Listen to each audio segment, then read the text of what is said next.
Nano continues. Let's see. I'm looking at my word count right now, and it's not very exciting. I'm following the line, mostly. I'm trying to build up a buffer because, we got Thanksgiving and a birthday and, all this crap happening this month. And it's working a little bit. The past 2 days, I've risen slightly above the line.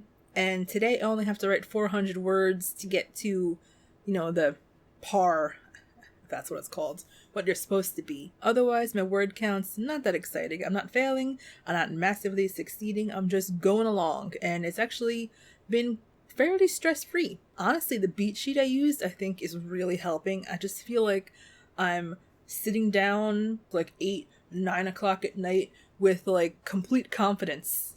Are you leaving? Are you leaving me? Go on. Just complete confidence. I just sit down and I fill in the blank. Yes, I spent a lot of time on the beat sheet making sure it was good. Here's one thing though. There's the last 2 beats determine the end of the story, obviously, and I'm undecided on them. It can go one way, it can go the other, and it wouldn't change the story at all before that point. So I'm gonna write and see what I feel when I get to the end, which is not gonna be during Nano. I figured that out. There's 40 scenes.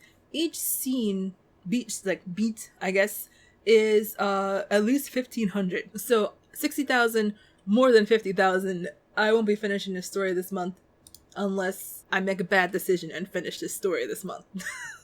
Here's the thing with us ending. It can end one way and then there'd be another book. But I'm not really sure if there should be another book, Or it can end another way and just end. Decisions that must be made. So when these 2 books are done, I'm not even really sure what I'm going to do with them. I haven't even put them on the website as something I'm writing. It was just a fun project that I was doing, but they're actually evolving into a real project. What do we do? That, however, is a problem for another day. What's happening right now is that there's an interesting situation going on. So in the first book, there's a sapphic romance subplot in the story overall, and it started in the first book, and I was having problems with it in the first book. But here in the second book, it's so much easier.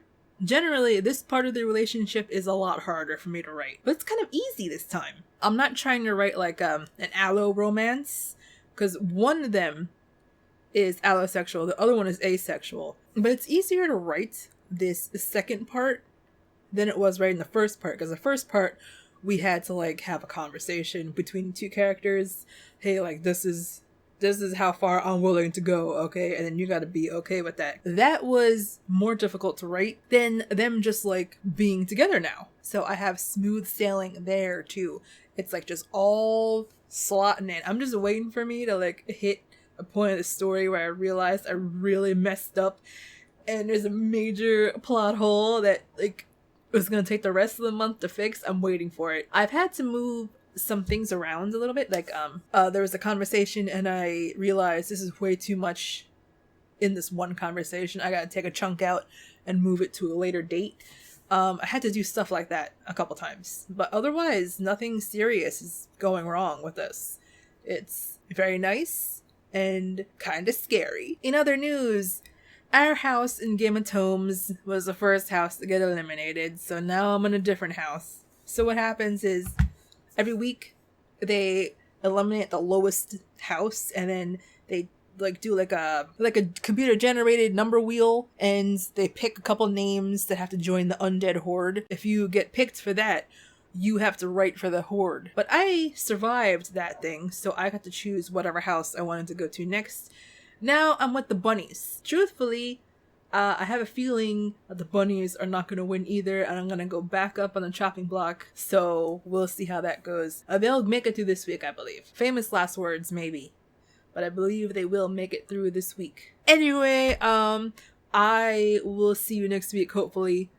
I will have a much bigger gap, but I'm not going to stress over it. Hope you do good on your nano projects, and I'll catch you later.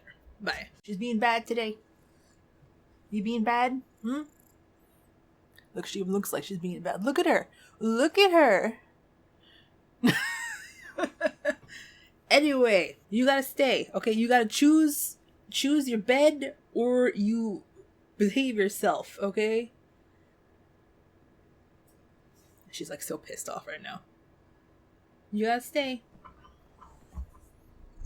Oh, look at you. You rubbing on the microphone?